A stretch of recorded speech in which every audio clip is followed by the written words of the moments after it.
de tratar, purgar, emblanquecer, purificar a los israelitas, es cuando entonces nosotros ya nos fuimos 7 años en el arrebatamiento. Jesús ya en cualquier momento viene por nosotros, antes de que este mundo que se encuentra en el abismo, el mundo actual se encuentra en el abismo, en la orillita. Hemos llegado al final a la total depravación, degeneración, confusión a la que el ser humano hubiera podido llegar después de que en el siglo XX y la tecnología y llegamos a la Luna y el Marte y la biometría y las comunicaciones internacionales y las redes sociales, y lo único que hemos hecho hasta ahorita es el ridículo. Nunca la confusión política había sido tan grande como ahora.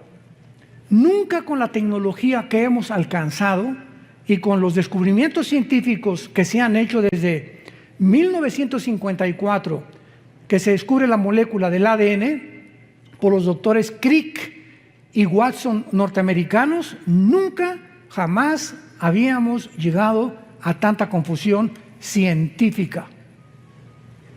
Ahora ya está cayendo, derribándose la famosa teoría de evolución. Ya lo que descubrieron en Israel hace 1 o 2 semanas hizo polvo la evolución. El descubrimiento del ADN hizo polvo la evolución. El descubrimiento de la física, la primera y la segunda ley de termodinámicas, hizo polvo la evolución. Una mentira que nos enseñaron durante más de un siglo.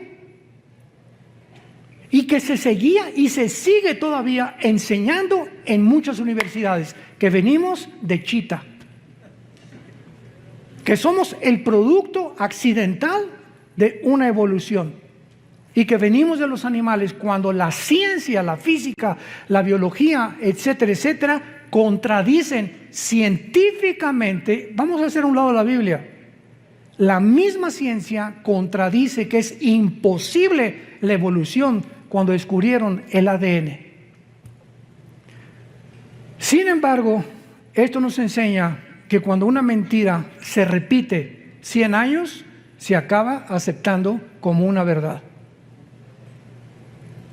Dice el profeta Isaías: detuvieron la verdad. Y como el ser humano carece de iluminación para saber cuál es la verdad, el mundo tenía forzosamente que llegar al punto en donde nos encontramos. Nos encontramos en el abismo, donde las cosas no van a mejorar, las cosas van a ir de mal en peor. En el libro de Daniel, capítulo 12, encontramos la introducción que dice: en aquel tiempo se levantará Miguel. Daniel 12, versículo 1, el gran príncipe que está de parte de los hijos de tu pueblo. Será tiempo de angustia, cual nunca fue desde que hubo gente hasta entonces. Pero en aquel tiempo, ese es aquel tiempo que se repite otra vez en el versículo 1. ¿Ya lo vieron? Comienza diciendo: en aquel tiempo se va a levantar Miguel, el comandante en jefe de los ángeles de Dios, y habrá un tiempo de angustia, y en aquel tiempo será libertado tu pueblo. ¿De qué tiempo está hablando el ángel al profeta Daniel? Del tiempo de la gran tribulación. Y lo dice claramente: será un tiempo que jamás lo hubo cuando hubo gente hasta entonces. Y estas mismas palabras Jesús las repite en Mateo 24, 21. Porque habrá gran tribulación como nunca el ser humano la ha visto jamás. Ni en el Holocausto judío, ni en la Primera Guerra Mundial, ni en la Revolución Bolchevique, ni en la Segunda Guerra Mundial, ni en la Guerra de Vietnam, ni en la Guerra de Corea, ni en los tsunamis que ha habido, ni terremotos. Lo que va a pasar sobre el mundo es algo inusitado que jamás en la historia se había visto. ¿Por qué? Bueno, cuando ya vamos al libro de Apocalipsis, vemos la respuesta. El abismo, que es donde se encuentran los demonios, que está en el centro de la tierra, el abismo, se va a abrir. Y van a salir del abismo millones de espíritus demoníacos para atormentar a los seres humanos mental y físicamente en los tiempos del anticristo. Al mismo tiempo que los demonios van a salir todos en libertad, imagínense abrirle las cárceles federales, las clases de máxima seguridad ahorita a todos los criminales del mundo. Imagínense lo que podría suceder. Pues esto sería como Disneylandia comparado con los demonios que van a salir. Agreguémosle que el anticristo va a tener poderes sobrenaturales, señales engañosas. El falso profeta va a hacer llover fuego del cielo. Y en ese tiempo los habitantes de este mundo van a creer realmente que son extraterrestres. Les van a adjudicar poderes de otros mundos. Y agreguémosle todavía que aparte de las señales y milagros y todo lo que está pasando, Satanás baja al mundo. Ahorita dice Efesios 2 del 1 al 3 que es el príncipe de la potestad del aire. Ahorita Satanás opera en el aire con las ondas de comunicación, con el espectro electromagnético, con todo lo que es el magnetismo, la energía. Desde ahí, ahorita está él controlando radios, programas, televisión, medios de comunicación, etcétera, etcétera, para hacernos creer lo que oímos en la mayor parte de los medios de comunicación. Pero Satanás no baja solo al mundo, lo acompañan los ángeles caídos. Entonces el mundo se convierte en la habitación de demonios, de señales, de milagros mentirosos y de Satanás con sus ángeles caídos que, repito, crecerán extraterrestres. Porque los ángeles tienen forma humana cuando se manifiestan en el mundo. Dice en 2 Corintios que Satanás se disfraza de ángel de luz. Esto es a lo que se refiere hace 2600 años el ángel que le da estas palabras al profeta Daniel. Y vemos nosotros, aparte de todo esto, ¿verdad?, que la Biblia continúa explicándole a Daniel en el versículo 2, y muchos de los que duermen en el polvo de la tierra, o sea, en el tiempo de la tribulación, serán despertados, o sea, va a haber una resurrección. Unos para vida eterna y otros para vergüenza y confusión perpetua. Damas y caballeros, santos de Dios, no todos vamos a resucitar al mismo tiempo. Pongan mucha atención.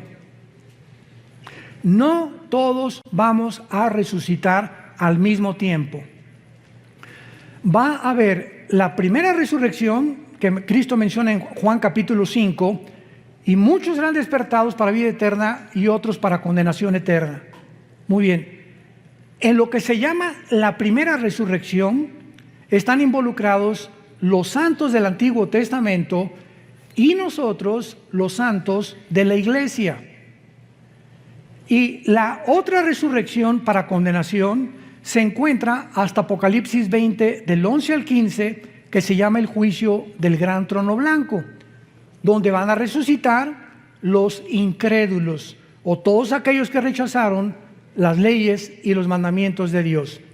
Pero vayamos a ver por qué decimos que hay un orden en la resurrección, porque Dios es un Dios de orden. Vayamos a la primera carta a los Corintios, capítulo 15, y veamos con muchísimo cuidado de qué forma el apóstol Pablo describe este orden de la resurrección que iremos desarrollando a continuación. 1 Corintios 15, versículo 20 en adelante.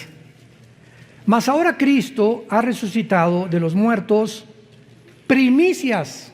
Esta palabra, apúntalo en tu Biblia, es primeros frutos. Primeros frutos. Es la palabra griega aparche, como suena aparche, que se refiere a la fiesta de los primeros frutos de Israel. Acuérdate que primero era la Pascua, después venía los panes sin levadura, después venía los primeros frutos y después vino Pentecostés. Y quedan 3 fiestas para poder terminar el plan de Dios. Entonces, cuando el apóstol Pablo dice que Cristo es el que cumplió la fiesta de los primeros frutos, porque Jesucristo es el primero en toda la historia del ser humano que resucitó sin volver a morir. Cuando Dios resucitó a Lázaro, volvió a morir. Cuando resucitó a Tabita, volvió a morir.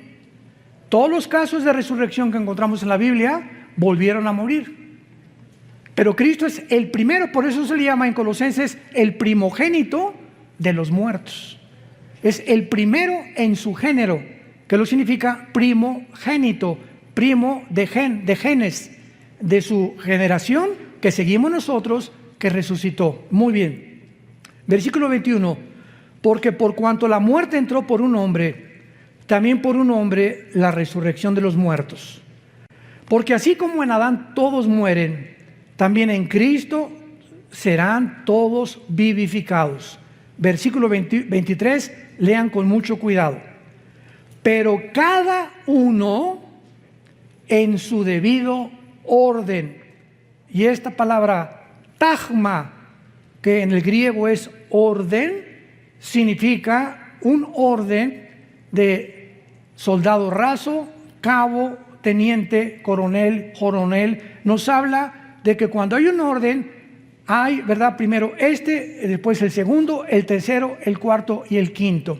Entonces, la resurrección de los muertos va a seguir un orden establecido por Dios. Cada uno en su debido orden. Cristo, las primicias, fue el primero. ¿Ya lo vieron? Luego, ¿quiénes siguen? Los que son de Cristo. Los santos del Antiguo Testamento no están incluidos en nuestra resurrección. Los que somos de Cristo somos los que fuimos bautizados con el Espíritu Santo en el momento de nuestra conversión. En el momento que recibes a Cristo, eres regenerado, eres nacido de nuevo, eres colocado en el cuerpo de Cristo. 1 Corintios 12:13, a todos se nos dio a vivir, a experimentar el mismo espíritu y el mismo bautismo, y en ese momento la iglesia es un cuerpo y la cabeza es Jesucristo. Y en la iglesia unos son una oreja, otros son mano, 1 Corintios 12, otros son las piernas, otros son los dedos, etcétera, etcétera. La iglesia tiene una manifestación de dones y de talentos de acuerdo a la soberanía de Dios.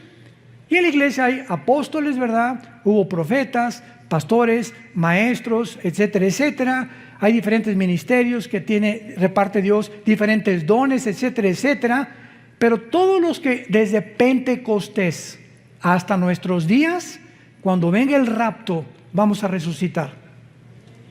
Te repito, de Pentecostés hasta nuestros días, cuando venga el rapto, la iglesia es la primera en resucitar. Vamos también, antes de regresar a Corintios, a ver en Primera de Tesalonicenses esta verdad. Capítulo 4. Primera de Tesalonicenses, capítulo 4. Y dice así, versículo 13. Tampoco queremos, hermanos, que ignoren acerca de los que duermen, o sea, de los que han muerto, para que no se entristezcan como los otros que no tienen esperanza. Pero si creemos que Jesús murió y resucitó, así también traerá con Jesús ¿a quiénes? A los que durmieron en Él, que somos la iglesia. Los santos del Antiguo Testamento no forman parte del cuerpo de Cristo. Y esto ya le explica Pablo en Efesios capítulo 2, que tanto los judíos con el Antiguo Testamento ahora y griegos, ahora no hay judíos, ahorita no hay un pueblo de Dios, Israel, ahorita somos todas las personas de todas las naciones que formamos parte, y que cuando recibes a Cristo te conviertes, nos convertimos en hijos de Abraham.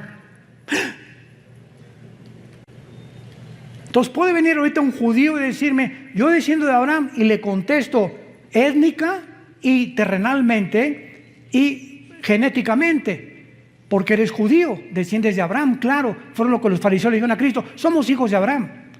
Pero la verdadera descendencia de Abraham son los que tenemos la semilla. Y todo esto lo explica Gálatas capítulo 3. Cristo es la semilla prometida a Isaac. En Isaac te será llamada descendencia, o la esperma de Isaac vendrá después Jacob, Judá, Salomón, David, y ahí viene toda la descendencia. Y cuando recibes a Cristo, esa semilla, esa promesa que Dios le hizo a Abraham era espiritual. Entonces dice la Biblia, ahora los que somos de la fe, somos de Abraham. Y dice Romanos capítulo 2, no todos los que descienden de Israel son judíos, porque no es la circuncisión de la carne, sino la circuncisión del corazón. Tú a lo mejor no eres circuncidado porque era el pacto, era una señal del pacto de Israel, pero si tienes a Cristo, formas parte del pueblo de Dios. Y a lo mejor si eres circuncidado y eres judío, aunque estés circuncidado, no eres parte del pueblo de Dios, porque no tienes a Yeshua Mashiach, a Jesús el Mesías, en tu corazón. ¿Me van siguiendo? Esto es importantísimo. Entonces por eso es ridículo, ¿verdad?, que haya cristianos que se ponen la kipá. Y a una iglesia mesiánica ahora, ¿verdad? Gracias a Dios que hay judíos que se están convirtiendo. Pero eso que nosotros queramos hacernos judíos y ya lo somos. Ya lo somos. ¿Por qué? Por la semilla de Abraham, porque tenemos a Cristo. No tenemos que adoptar lo que ellos hicieron. Ellos tienen el judaísmo. Esto es importantísimo para la iglesia, porque hay un movimiento tremendo, ¿verdad?, de cristianos que se quieren hacer judíos. ¿Para qué? Estás mejor así de tlaxcalteca. No niegues tus raíces. Muy bien. Entonces vemos nosotros que en Daniel 12, versículo 2, dice la Biblia que los judíos, desde Adán hasta Pentecostés, que nació la iglesia, hasta Hechos capítulo 2, la iglesia nació cuando el Espíritu Santo bajó en Pentecostés y formó la iglesia, el cuerpo de Cristo, que se llama un nuevo hombre. Y dice la Biblia en 2 Corintios 5, el que está en Cristo, nueva. O sea, esta nueva creación no existía. Cuando Dios descansó en Génesis capítulo 2, el séptimo día, ¿qué significa? ¿Que Dios se acostó en una hamaca? No, que Dios dejó ya de crear nada nuevo. Todo conforme a su semilla, ardillas, hipopótamos, ballenas, todo, ¿verdad? Todo ya lo dejó Dios como lo había hecho. No volvió a crear nada. Pero cuando llega el momento de la iglesia, Dios hace una nueva creación, que somos nosotros.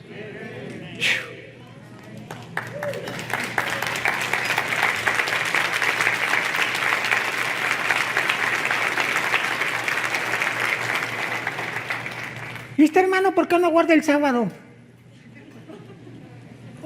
¿De qué estás hablando? ¿Por qué no guardan el sábado?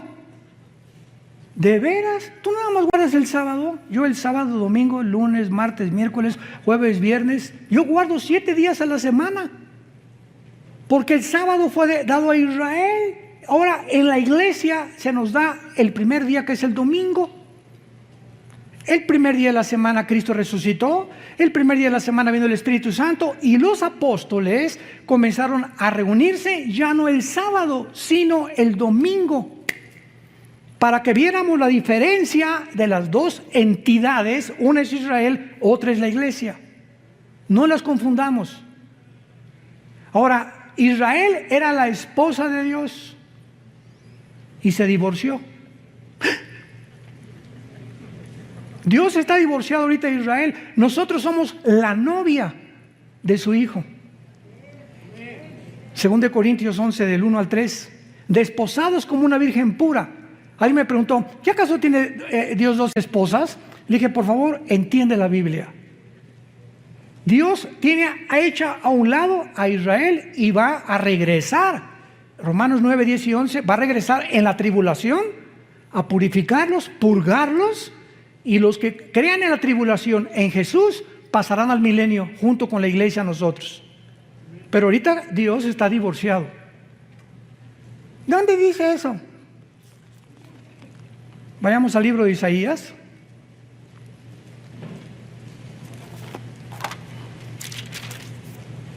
Capítulo 50. Isaías 51. Así dijo Jehová: ¿qué es de la carta de divorcio? La palabra que se escribió es repudio en el hebreo, y en el griego es shorin, que significa separación o divorcio. Está preguntando Dios: ¿qué es de la carta de divorcio de vuestra madre, de la cual yo la repudié? La madre es Israel, de los judíos. ¿O quiénes son mis acreedores a quienes yo he vendido? He aquí que vuestras maldades son vendidos y vuestras rebeliones fue repudiada vuestra madre, que es Israel. Compáralo con Jeremías, capítulo 3, antes de que me llames hereje. Versículo 8. Jeremías 3, 8. Ella, está hablando de Israel, vio que por haber fornicado la rebelde Israel, yo la había despedido y dado carta de divorcio. Dios le está explicando tanto a Jeremías como a Israel: yo estoy divorciado de Israel. Pero no tuvo temor la rebelde Judá, su hermana, sino que también fue ella y fornicó. ¿Por qué Dios se divorció de Israel? La fornicación que Israel cometió era venderse a las naciones. Espiritualmente, en el Antiguo Testamento, la fornicación es un símbolo de unirte al mundo. Y en Santiago capítulo 4 en el Nuevo Testamento dice: oh almas adúlteras. Cuando un cristiano se va al mundo, has cometido fornicación. ¿Por qué? Porque estás traicionando los votos de lealtad y devoción que le tenemos a Jesús. Si tu esposa se va con otro hombre, es adulterio. Y el adulterio es la única causal y el abandono de hogar en el Nuevo Testamento para poder divorciarte.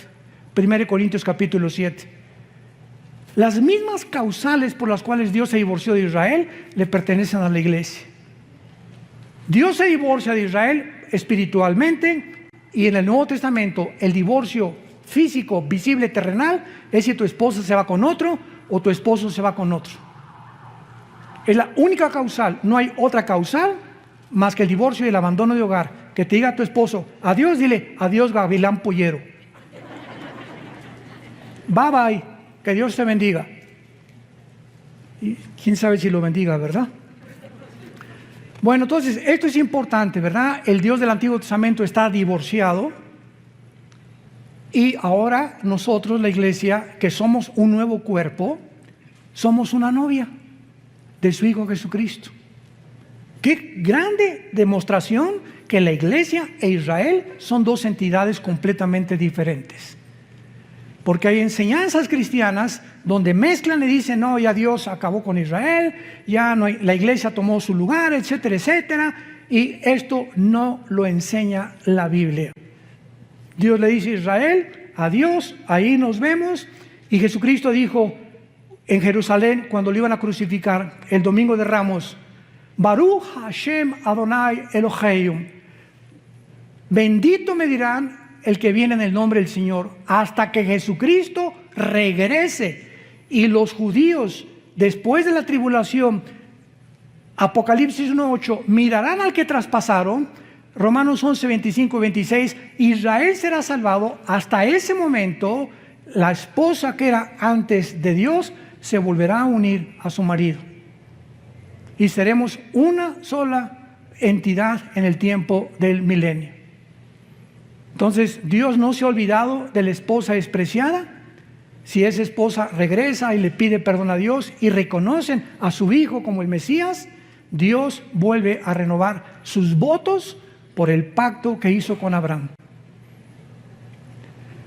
¿Ven qué importante es entender la Biblia sistemáticamente para no caer en herejías y en tonterías y ya Dios acabó con la iglesia, con Israel, ya no tiene para nada, ¿verdad?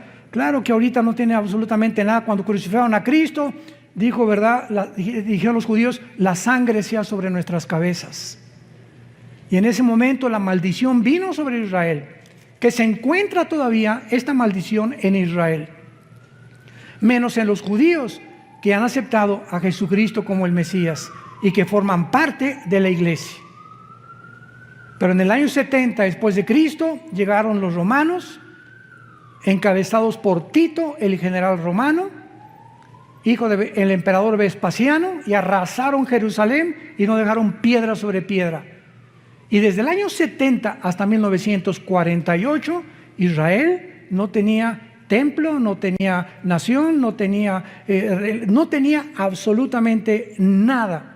Regresaron en el 48 para despertar, para resucitar nacionalmente, porque la Biblia habla de 2 regresos de Israel. Ya regresaron nacionalmente, regresarán espiritualmente en la gran tribulación. Entonces no es hasta que se conviertan, Ezequiel 37, la visión de los huesos secos, ¿se acuerdan? Que Ezequiel le dio es una visión de los huesos, que es Israel, y lo dice, los huesos son mi casa. Y ahorita se están juntando los tendones con los huesos hasta que se forma el cuerpo, que es Israel, cuando Jesucristo regrese junto con nosotros para reinar con ellos en el milenio. Regresamos a 1 Corintios. Entonces vemos que la primera resurrección le pertenece a la iglesia, a los que somos del cuerpo de Jesucristo. Y después dice claramente en este orden el apóstol Pablo, los que son de Cristo en su venida, luego el fin cuando entregue el reino de Dios y Padre. Muy bien. La resurrección, viene Cristo mañana, supongamos, o la semana que entra, desaparecemos millones de personas. Yo pienso sinceramente que somos la generación que no va a gustar la muerte, que somos la generación que no vamos a saber lo que es morir. De repente las noticias se congestionarán, los medios de comunicación, aviones que van a caer porque el piloto desaparecieron, accidentes de tránsito, todos los niños menores de edad desaparecerán del planeta, siendo ya de padres incrédulos o no padres incrédulos. Los niños son de Dios. Dejen que los niños se acerquen a mí. No dijo Jesús, nada más los cristianos o nada más los judíos, no, que se acerquen todos los niños. Son míos los niños, pertenecen de una forma misteriosa y espiritual a Jesucristo. Y entonces van a pasar 7 años de tribulación, y cuando termine la tribulación resucitan todos los santos desde Adán hasta la cruz. Y después en el milenio va a haber otra resurrección, porque cuando Cristo venga, hagan de cuenta que entramos ya al milenio, resucitados nosotros con cuerpos resucitados, bajamos del cielo con Cristo con cuerpos glorificados ya, pero cuando venga Cristo, dice Zacarías capítulo 13 versículo 8, que una tercera parte va a sobrevivir la tercera guerra mundial. Una tercera parte sobrevivirá la guerra del Armagedón. Y esta tercera parte que sobreviva, va a haber, Mateo 25, un juicio de los cabritos y de las ovejas. Y Dios va a juzgar a los cabritos y a las ovejas. Las ovejas son las que siguieron a Jesús en la tribulación, los cabritos, los que le rechazaron, serán condenados, y los sobrevivientes cristianos de la tribulación van a pasar al milenio. Los que se convirtieron en la tribulación y se salvaron de la muerte del anticristo. Pero esas personas que entran al milenio tienen que morir, ¿verdad? Porque se ha establecido Romanos 9 que los hombres muramos una sola vez y después el juicio. Entonces, ¿cómo van a entrar a la eternidad estas personas que pasaron de la tribulación vivos al milenio si no han resucitado? Entonces, la mayor parte de estos que van a entrar se van a rebelar contra Cristo, Apocalipsis 20 del 10 en adelante, y Satanás será sacado del abismo y encabezarán la última guerra, Gog y Magog, que es diferente de la Ezequiel 38-39, para pelear contra Cristo. Y los que se hayan convertido en milenio resucitarán para entrar a la Nueva Jerusalén.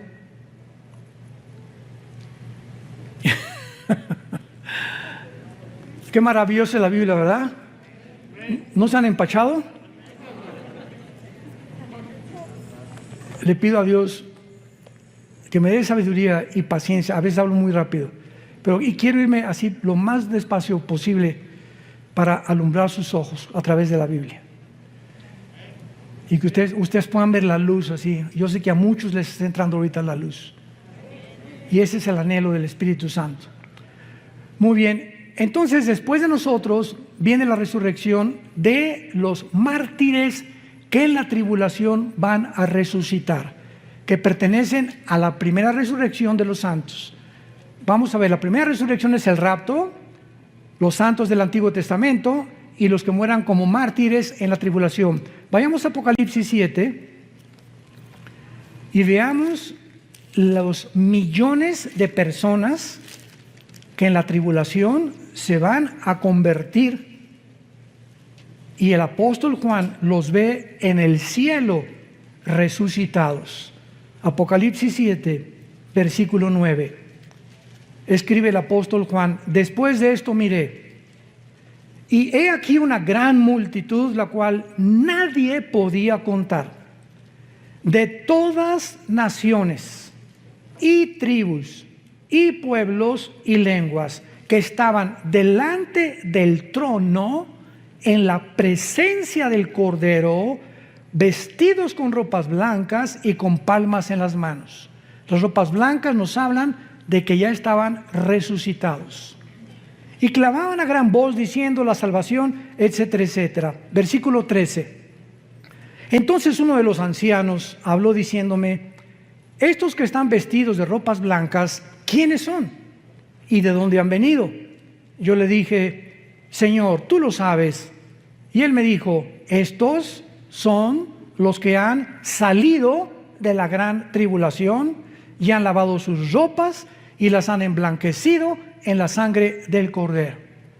Aquí encontramos posiblemente a los 144,000 y a todos aquellos que en la tribulación van a morir como mártires. Aquí ya llevamos que nosotros fuimos primeros, ellos serán segundos, y en tercer lugar, vamos a Apocalipsis 11, están incluidos los 2 testigos al final de la tribulación. Dice Apocalipsis 11, versículo 7, cuando hayan acabado su testimonio, está hablando de los 2 testigos: la bestia que sube del abismo hará guerra contra ellos y los vencerá y los matará, y sus cadáveres estarán en la plaza de la grande ciudad, que en sentido espiritual se llama Sodoma y Egipto, donde nuestro Señor fue crucificado. De una forma inequívoca es Jerusalén, donde los 2 testigos serán asesinados por el anticristo. Y vean ustedes las palabras con las que el Espíritu Santo califica a Israel. Israel se convertirá como Egipto, que es el símbolo del mundo, y como Sodoma, que es el símbolo de la depravación moral. Y no es coincidencia que Tel Aviv, la ciudad ahora de Israel, se esté considerando la capital mundial del movimiento gay. Tel Aviv es ya la capital del movimiento gay en el mundo. Y hay cantidad de cristianos evangelizando a todos estos hombres y mujeres que necesitan a Jesús. Porque Jesús murió por todos aquellos, por más pecador que tú seas, Cristo te ama. Pero Él te pide que te arrepientas de tus pecados y que entiendas que los géneros no se pueden tergiversar ni pervertir. Solamente hay 2 géneros, varón y hembra, nada más. Esta semana el gobierno americano acaba de declarar que en todos los pasaportes nuevos de Estados Unidos se incluya el tercer género. En todos los pasaportes desde esta semana americanos, norteamericanos, viene incluido el tercer género, si tú le quieres poner otra cosa. No nos vamos a profundizar en eso. Y entonces van a ser asesinados, versículo 9, y los de los pueblos, tribus, lenguas y naciones verán sus cadáveres por 3 días y medio y no permitirán que sean sepultados. Los moradores de la tierra se regocijarán, se alegrarán y enviarán regalos unos a otros, porque estos 2 profetas habían atormentado a los moradores de la tierra. Me detengo aquí. ¿Por qué el mundo ahorita se ha vuelto contra nosotros? ¿Por qué? Porque se sienten atormentados con la predicación del Evangelio de Cristo. En lugar de que sientan una medicina y un aliento, yo cuando oí el Evangelio dije, Dios mío, esto es lo que yo estaba esperando toda mi vida. Hay personas que se molestan. Y ahora tú no puedes predicar esto. La iglesia es un hospital para todo tipo de personas, lesbianas, transgénero, homosexuales, borrachos, parranderos y jugadores. Esto es la iglesia. Le abrimos la puerta a todos para que podamos ser sanados de la condición en la que el mundo tal vez nos empujó a ser. Cualquiera de ustedes que oiga mi testimonio no lo vas a creer. No lo vas a creer lo que yo era antes de venir a Jesús hace 46 años. Este año cumplo 46 años, no de edad, de cristiano. Y 43 años cumplo este año de predicar la palabra de Dios. A los 3 años de convertido comencé a predicar en la sierra a los indígenas de Oaxaca y de Guerrero. Tuve 3 años en la sierra, durmiendo en pisos de adobe, tapándome con periódicos. Mi cojín era un ladrillo envuelto en periódicos, así que si realmente alguien ha vivido la pobreza, he sido yo. Pero antes de eso, tú no te imaginas lo que yo era. Creo que en internet está algo de mi testimonio. Pero Juan Charrasqueado se quedaba chiquito. Pero lo que nos interesa es lo siguiente, y dice el versículo 11, pero después de 3 días y medio, entró en ellos el Espíritu de vida, enviado por Dios, se levantaron sobre sus pies y gran temor cayó sobre los que los vieron. O sea, los 2 testigos son el último fruto de la resurrección. Entonces, la iglesia en el rapto, todos los mártires a la mitad de la tribulación y los 2 testigos al final.